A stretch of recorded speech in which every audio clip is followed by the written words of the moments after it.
So topic 2 is, does China belong to the developing world or to the global south? This is a debate that's entered the media discourse recently as the global south has grown in importance in the world and its voice has become louder, and also as China has become a greater economic power.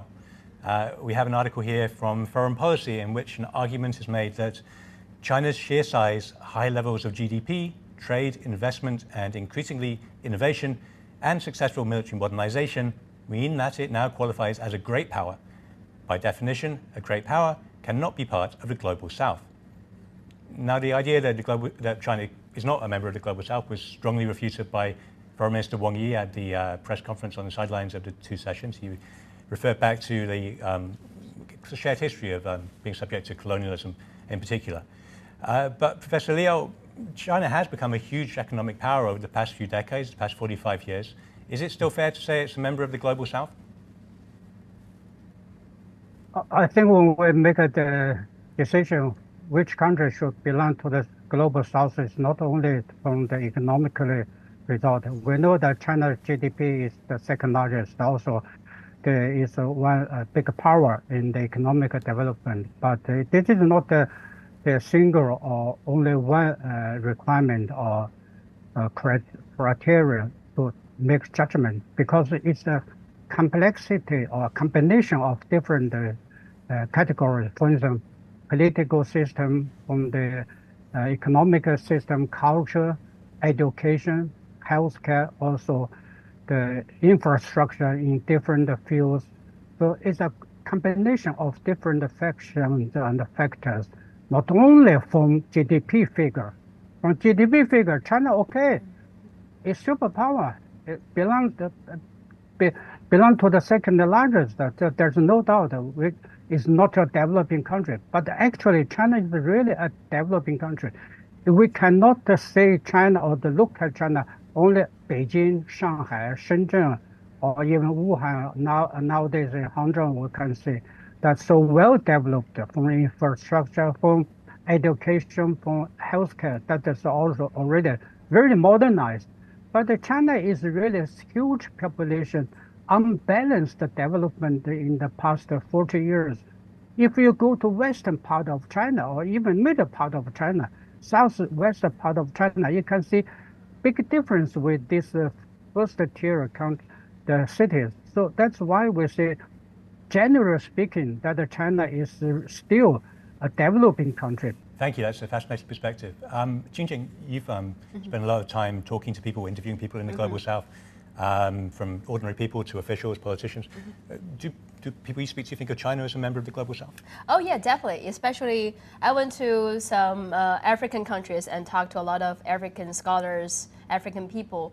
You know, like what Chinese Foreign Minister Wang Yi said during the press conference, he emphasized China is naturally a member of the global south. And because we have a lot of shared history fighting against colonialism, hegemonism, and I can feel that when I go to global south countries. Say when I go to African countries and interact with the African people, when they know I'm from China, they welcome me with this warm hospitality and just friendship.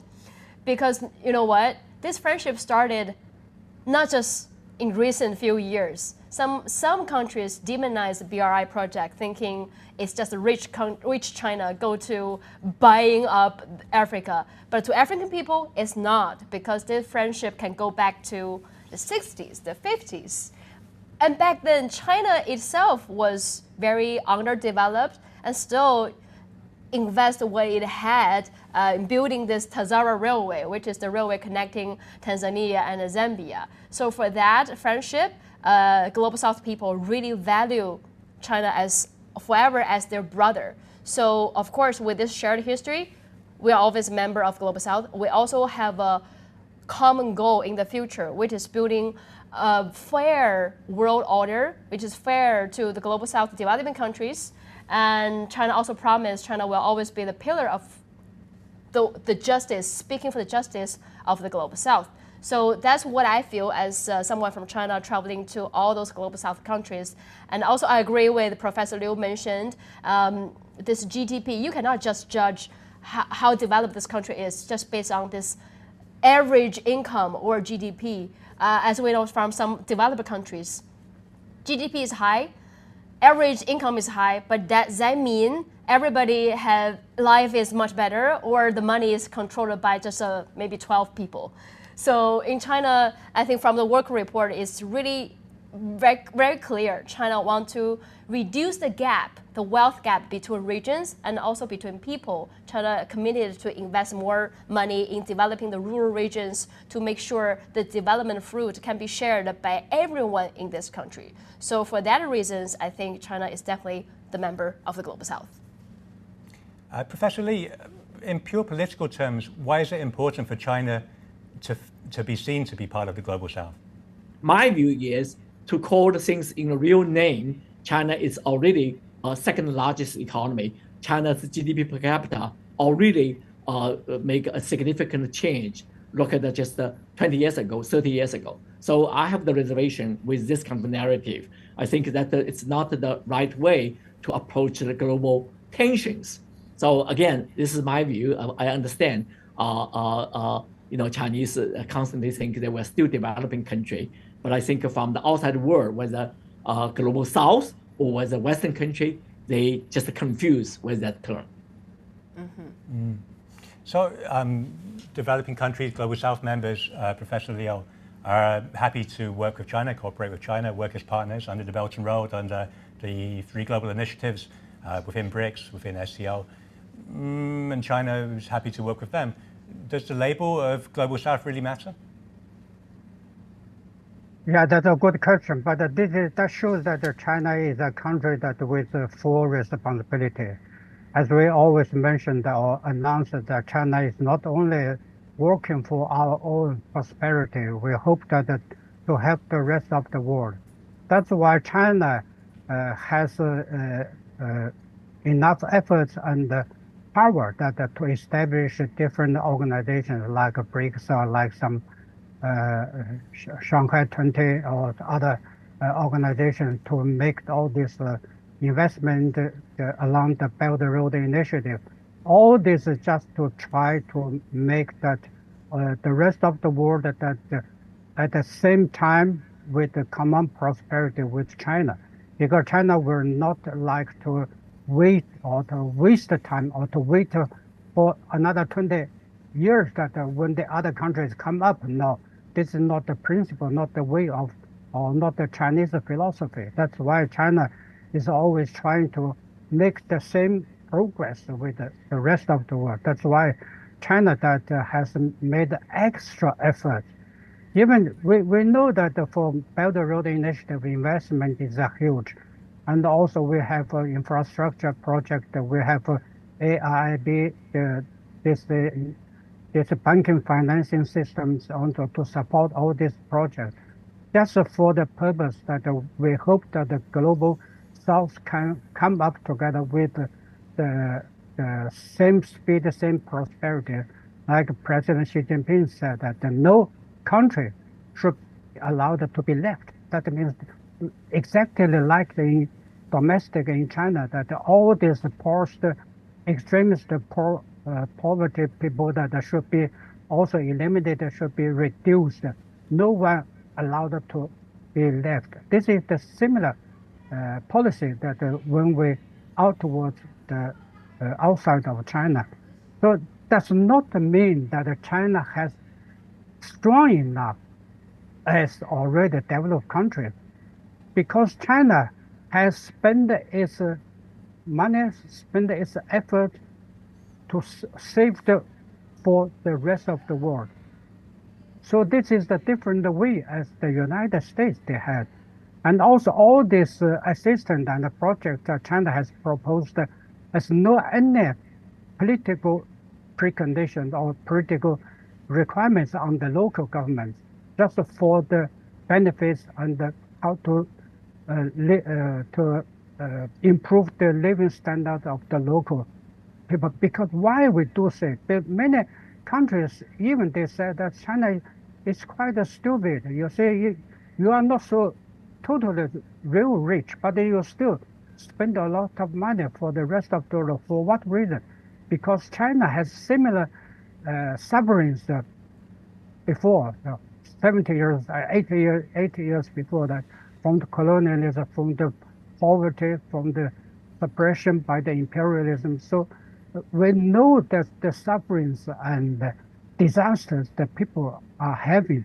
So that's why we have the same feeling that we wish to help the rest of the world to get a better life as soon as possible, as better as possible. This is really what we are thinking. Can I jump in? Because I feel like I doubt the intention of the question. Because by asking that, I feel like they are trying to separate China from global South countries, its brothers. So because China has always been saying we are a member of the global South. Global South countries think China is one member of the global South. But it's the global North saying, well, you're not a global South. So it's kind of like a textbook divide and conquer strategy, trying to separate China from its buddies and friends. And also, it's kind of like, those who ask questions about is China still socialism or capitalism? Because China has been saying we are practicing socialism. We socialism with Chinese characteristics. That's how we developed. But when you were less developed, when you were poor, the global North tend to say, well, you are poor, you are backward because you are socialism. Now China is much better off. With cutting-edge technology, they say, oh, you're rich because you adopted capitalism. So they're trying to credit everything to themselves, to their system. So I feel like I doubt the intention of this question, but my message to my Global South fellows and Chinese fellows is don't be distracted by questions like this. Don't forget our past, our history, our shared goals in the future. So just stick it to ourselves. Just believe what we believe in. Yeah, I mean, what matters at the end of the day is that China and these countries are working together, and as Professor Liu said, to improve lives. And there's all kinds of other things that go on around that, and every country is different. But fundamentally, then we can see what's happening in practice. I'm not sure it matters that we label for most of the world. We put a label on it. What's important is what's actually happening. And what's happening is generally a positive thing as far as we can see. So let's move on to our third debate topic now. But one thing should be emphasized, because many misunderstandings in the world, that even especially in the European countries, they say that China is willing to stay as a member of global South, just is willing to have some advantage, to enjoy more advantage from the developed countries. I told them it's nonsense. What advantages that you have given to the global South countries? I mean the Western countries, especially the G7 or the other developed countries. So also China developed its economy not only according to the political system, but it's according our own policy, very realistic, that meet the needs of the people, meet the needs of the economic concrete condition. That's why we say that the demand is already get satisfied with the supply chain. So in this two sides, that China's economic development has really developed in a very fast way. But from other side, we still a lot of, as I mentioned, a lot of things to do, that a long way to go. For instance, politically, also from the cultural education side, also healthcare, aging society also. All these problems should be really further recognized by more efforts. That is not a simple job or easy job for any government administration at the moment. So that's the global South. I think they are also to see the number two in the super economic power of China. They cannot make any compare with China's standard, but I think they should understand us very well that only if China can develop it so good with the same conditions as they had nowadays, I think they should have more confidence for their future. Because if China can do it, if China can achieve it, we can do it also. So this is the very simple reason that China should remain as the one member of the global South, because in reality, China is still very, very poor, very weak in some areas, especially. So I hope that this situation, of course, in my personal idea, that I hope China could be announced that tomorrow we are a developed country. We are not a global south. We are already well the advanced country. But the reality is not so easy. It's not true. So we should come to the reality. Well, I disagree with the perception China is very poor. And with that one, I don't think the world, whether it be the West or whether it be the South, look at China in that light. And also that it does have the, if you're a developing country, it does have the WTO, kind of special treatment. And of course, that for China, maybe that treatment become far less important, but still, there's some of the standards and the norms differ between a developing country and developed country. I think that that's a fact. Now, again, that I understand that again from the historical perspective and from China's own identity and China's sense of to support the global South. But also we do need to know that some other developed countries like Japan also provide tremendous foreign aid for developing countries. So it's not only China. China did well in the African Summit and some other things, but some of the developed countries also reach out for provide help. In this regard, I think China and other countries maybe learn from each other. But I think that when the country reach a certain level of development, it's our responsibility to help those countries behind. This, I think, it's government policy in Beijing. I think the Chinese public also need to support that idea rather than just think we are developing country. Therefore, that not only in the geopolitical interest, but even in the economic reality, it's really, if we believe win-win, if we believe that kind of infrastructure development can benefit others, I think that we do need to rethink all these things about the South versus North, developing country and developed country, because we are in a very rapid change, not only geopolitical sense, but also economic landscape.